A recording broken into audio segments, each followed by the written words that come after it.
High in the sacred valley of Peru, at an altitude of 9,160 feet, sits a fortress that should not exist according to everything we know about Inca engineering.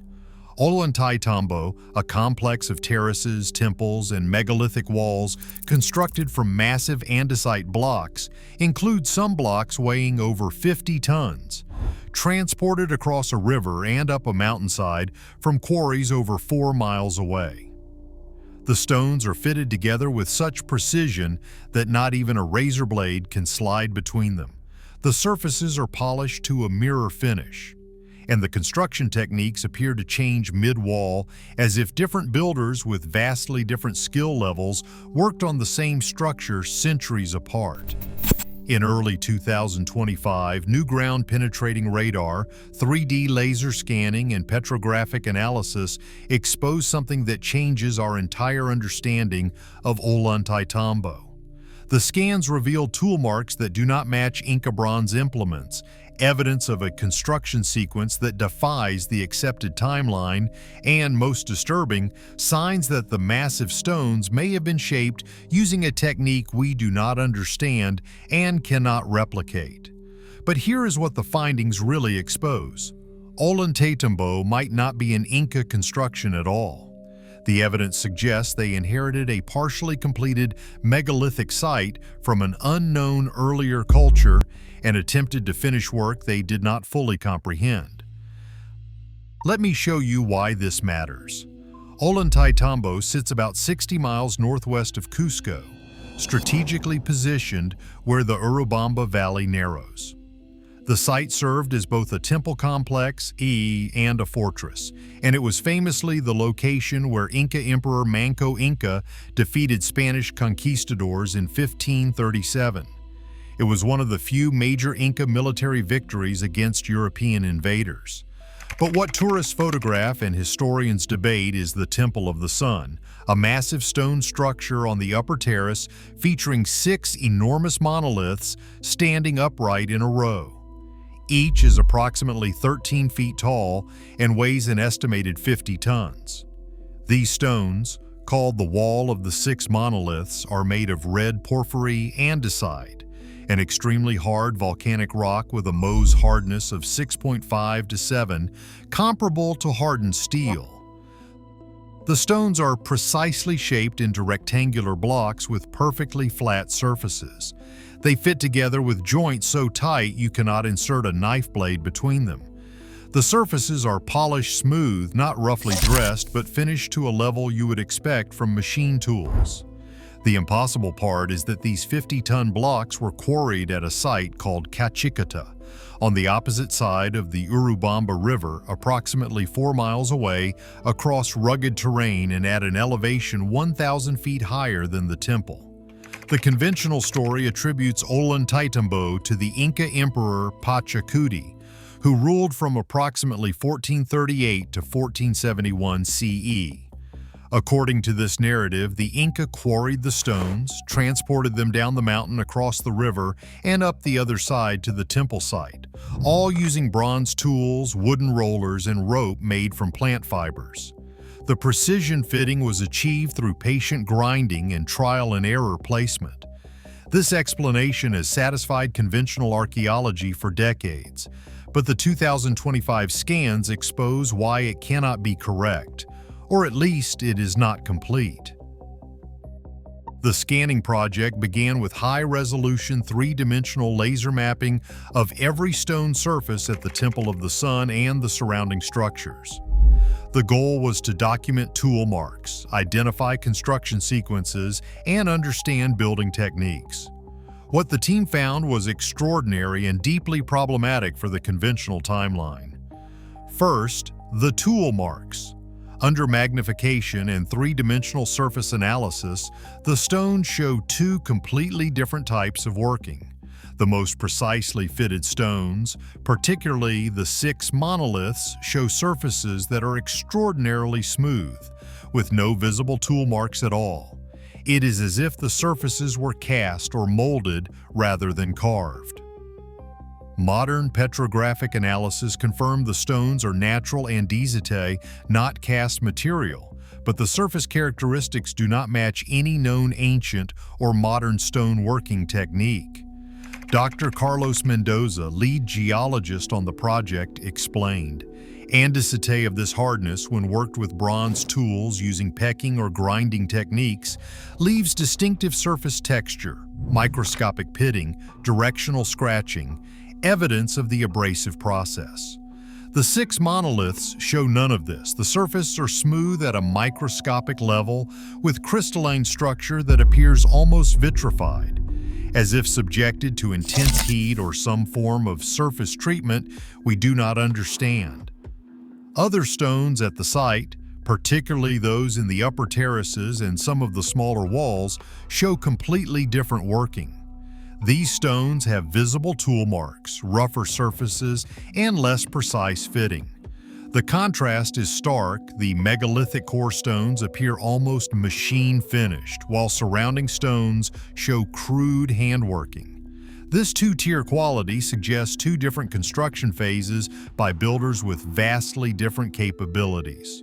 The sophisticated megalithic work appears to be earlier, with cruder Inca-era construction added around and atop it, the same pattern seen at Cusco's walls and other Peruvian megalithic sites.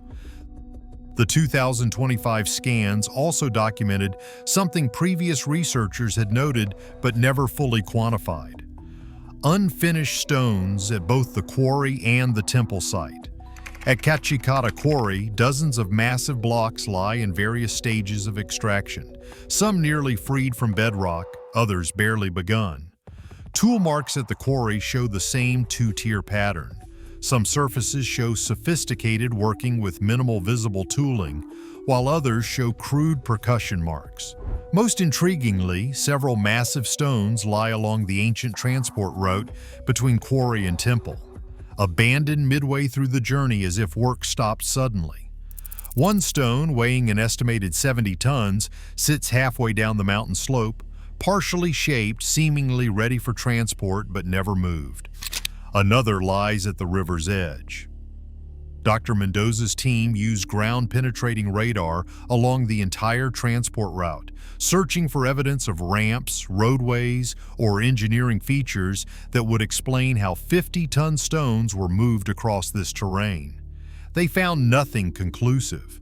No compacted earth layers suggesting ramps, no stone alignments indicating roadways, no evidence of the massive temporary infrastructure you would expect for moving megalithic stones. The conventional explanation is that the NCA used wooden rollers and hundreds of workers pulling with ropes. Experimental archaeology has shown this method can work for moving large stones over flat terrain. But the Ollantaytambo route is not flat. It descends 1,000 feet from quarry to river, crosses the Urubamba River, which requires either fording or building temporary bridges capable of supporting 50-ton loads, then climbs approximately 400 feet to the temple site. The physics of moving 50-ton stones down a mountain slope with only rope and rollers is terrifying. You are fighting gravity, the stone wants to accelerate downhill, and controlling that descent requires enormous braking force. Rope made from plant fiber has limited strength. If ropes break during descent, a 50-ton stone becomes an uncontrollable projectile that will destroy everything in its path. Modern heavy transport operations moving large stones down slopes use steel cables, mechanical braking systems, and extensive safety protocols. The idea that Inca workers accomplished this with plant fiber ropes and wooden equipment strains credibility, especially given that they apparently did it dozens of times without catastrophic failures, since the stones arrived intact at the temple. The river crossing is another engineering nightmare. The Urubamba River, even at its lowest flow, is a substantial water obstacle. To transport 50-ton stones across it, you would need either a ford, a shallow crossing point with a solid bedrock bottom capable of supporting the weight, or temporary bridges. In 2025, the team surveyed the river at the presumed crossing point. The bedrock is there, but the configuration does not provide an ideal ford for megalithic transport. A temporary bridge is possible, Wooden structures can support significant weight if properly engineered. But building a bridge capable of supporting 50 tons, then transporting the stone across it, then dismantling the bridge and rebuilding it for the next stone represents massive additional labor that must be accounted for in the timeline. Here is where the timeline becomes problematic. Pachacuti's reign lasted approximately 33 years.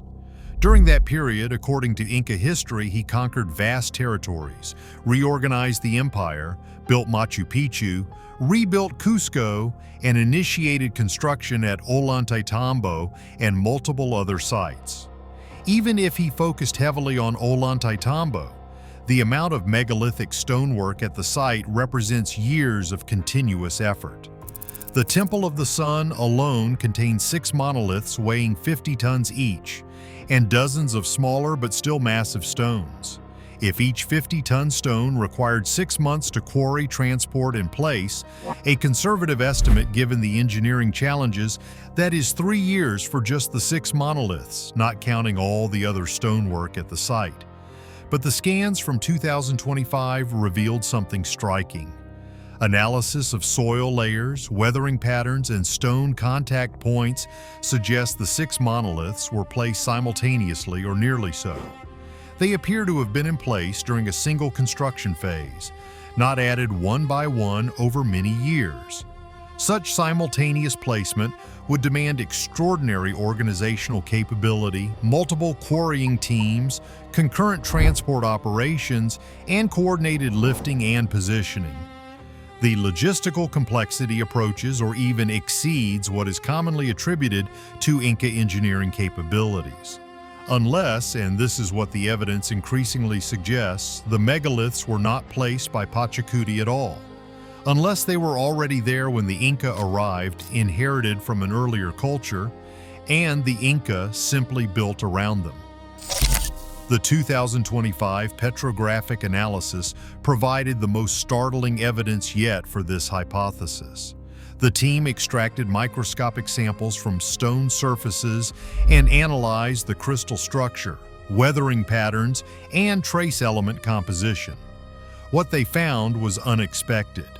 The surfaces of the 6 monoliths show weathering characteristics, suggesting exposure to environmental conditions for significantly longer than 500 years.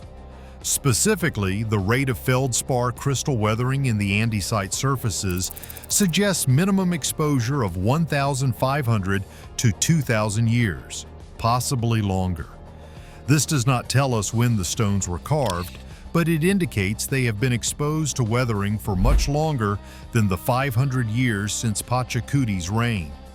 Dr. Mendoza was cautious. Weathering rate calculations have uncertainties. Local climate variations and micro-environmental conditions can affect rates, but the differential is significant. Either these stones are much older than attributed, or they were exposed to accelerated weathering conditions we do not fully understand. The scans also revealed evidence of water erosion on some of the megalithic stones. The erosion patterns are consistent with flowing water exposure, not just rainfall. But Ollantaytambo sits on a mountainside, not in a flood zone. How would these stones be subjected to flowing water? One possibility is catastrophic flooding at some point in the distant past, perhaps related to glacial melt, dam burst floods, or extreme weather events. If the region experienced major flooding that subjected the stones to flowing water, it would need to have been significant enough to reach the temple terrace level, approximately 9,500 feet elevation. Geological evidence from the Andes does suggest periodic catastrophic floods related to glacial lake outbursts and seismic events. If the megaliths were exposed during such an event, it would explain the water erosion. It would also suggest they are old enough to have experienced these ancient flooding events, pushing their construction date back potentially thousands of years. The 2025 team also examined the famous knobs, small protrusions left on many stones at Ollantaytambo. These knobs have puzzled researchers for decades. They appear to be intentionally left during shaping, possibly as handling points for ropes during transport, or possibly as alignment markers during placement. 3D scanning revealed something unexpected. The knobs on the most precisely fitted stones show no signs of rope wear. If they were used as attachment points for ropes during transport, you would expect abrasion, compression marks, signs of rope friction. The knobs show none of this. They appear to be decorative or symbolic rather than functional. This raises a question: if the knobs were not used for transport, how were the stones moved? Modern stone movers attach lifting equipment to dedicated anchor points, holes drilled into the stone, metal loops embedded in mortar, and specialized grips. If the Ollantaytambo builders were not using the knobs for rope attachment, what were they using? Transport remains the central mystery. One possibility is that the knobs are later additions, carved after the stones were in place, perhaps by Inca workers trying to replicate features they saw on inherited stones but not understanding the purpose. This would explain why the knobs show no wear. They were never used functionally. Laser scanning also revealed precise geometric relationships between the 6 monoliths. The spacing between stones follows specific ratios. The heights, though appearing slightly irregular, actually vary in a mathematical pattern. The widths progress in a sequence suggesting deliberate planning according to geometric principles. Dr. Ana Rivera, a mathematician consulting on the project, analyzed these relationships. She found the spacing ratios between stones approximate 1 to 1.618, the golden ratio to within 2% accuracy. The height variations follow a pattern related to square roots of successive integers. This is not random. It is mathematically structured. The golden ratio appears repeatedly in ancient Peruvian architecture, at Cusco, at Machu Picchu, and at multiple megalithic sites. Either this is convergent cultural evolution, different cultures independently discovering aesthetically pleasing proportions, or there is knowledge transfer we do not understand, possibly from a shared earlier source. The 2025 research also investigated the polished surfaces of the monoliths. Achieving mirror-smooth surfaces on andesite is extraordinarily difficult. Modern stone polishing uses rotating diamond-impregnated pads, progressively finer grits, sustained pressure, and motion. The process takes hours even with power tools. How did Inca or pre-Inca workers achieve similar polish using bronze tools and abrasive sand? The conventional answer is patient hand grinding over months or years. But experimental replication has shown this method produces distinctive surface characteristics, directional scratching, slightly uneven polish, and evidence of the hand-working process. The Ollantaytambo surfaces show none of this. The polish is uniform without directional bias, suggesting either a rotating tool or some other technique that does not leave the signature of hand grinding.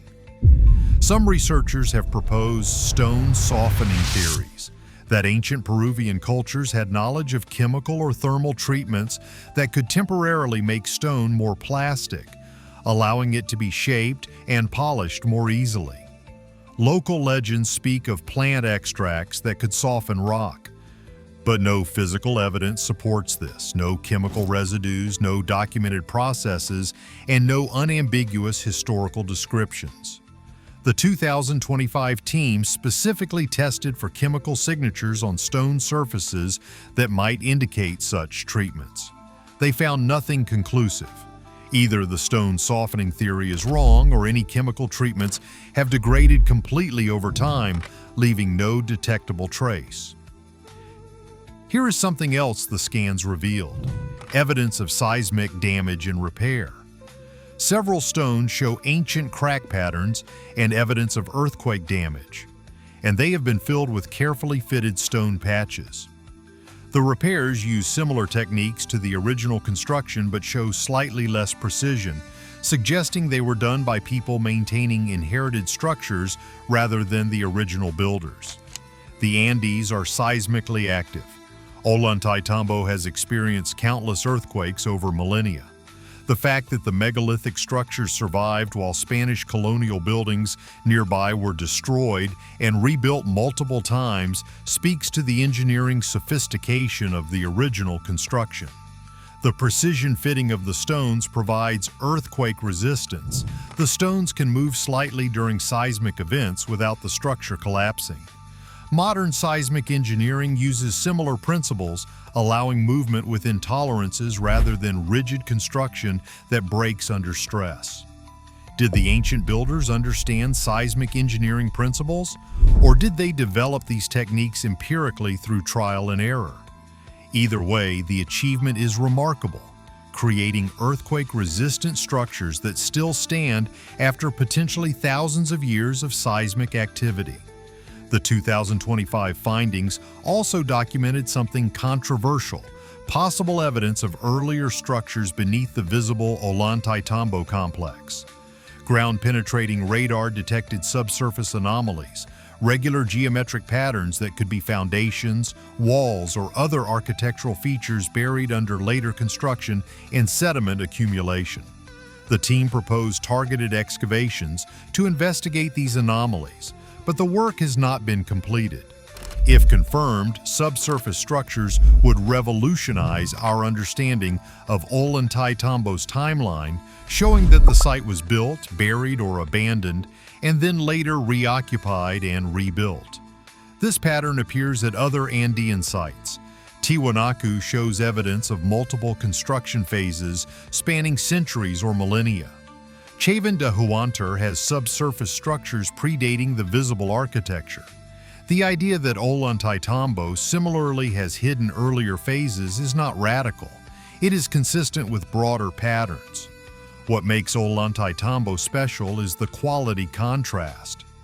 If the megalithic core is significantly older than the Inca-era additions, it pushes sophisticated stone working in the Andes back in time, possibly to cultures we know little about, pre-Inca civilizations like Tiwanaku or Wari, or even earlier peoples. The Spanish chroniclers who documented the Inca Empire recorded something interesting. When asked about the greatest megalithic structures, the Inca themselves claimed they did not build them. They attributed works like Ollantaytambo and Sacsayhuaman to earlier peoples, sometimes called the first people or connected to the creator god Viracocha. Modern archaeology has generally dismissed these accounts as mythology. But what if they are historical memory? What if the Inca were accurately reporting that they inherited these sites from predecessors whose capabilities exceeded their own? The findings from 2025 do not prove this hypothesis, but they provide evidence consistent with it. The quality contrast, the weathering patterns, and the construction sequence showing sophisticated work overlaid by cruder additions all suggest inheritance and attempted continuation rather than original construction. Dr. Mendoza summarized the team's conclusions this way. Ollantaytambo shows clear evidence of multiple construction phases using different techniques and achieving different quality levels. The megalithic core, particularly the Temple of the Sun monoliths, represents a level of stoneworking sophistication that may predate the Inca Empire. Whether this work was done by Inca predecessors like Tiwanaku or by even earlier cultures remains unclear. Attributing all of Ollantaytambo to Pachacuti's 33-year reign becomes increasingly untenable as we examine the evidence in detail. The stones at Ollantaytambo sit in the Sacred Valley, precisely fitted, polished smooth, weighing 50 tons each. 3D scans have measured them to millimeter accuracy.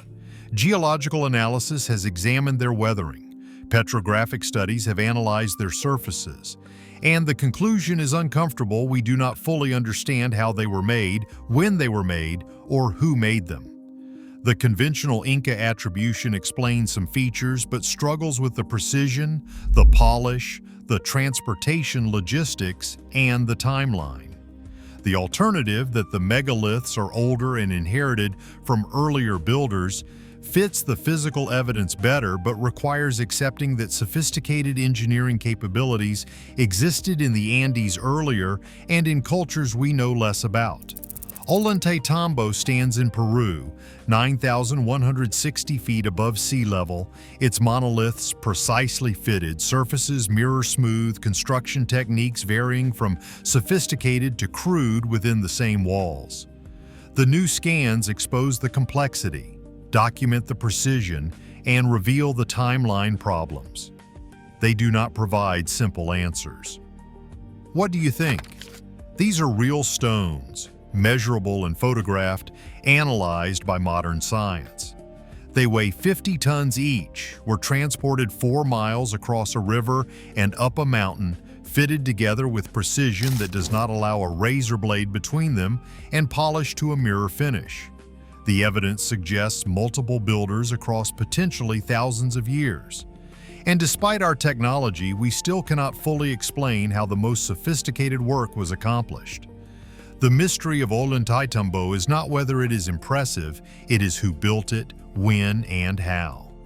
The 2025 scans expose these questions in unprecedented detail while showing that the answers we have accepted for decades do not fully account for what exists carved in andesite on that Peruvian mountainside.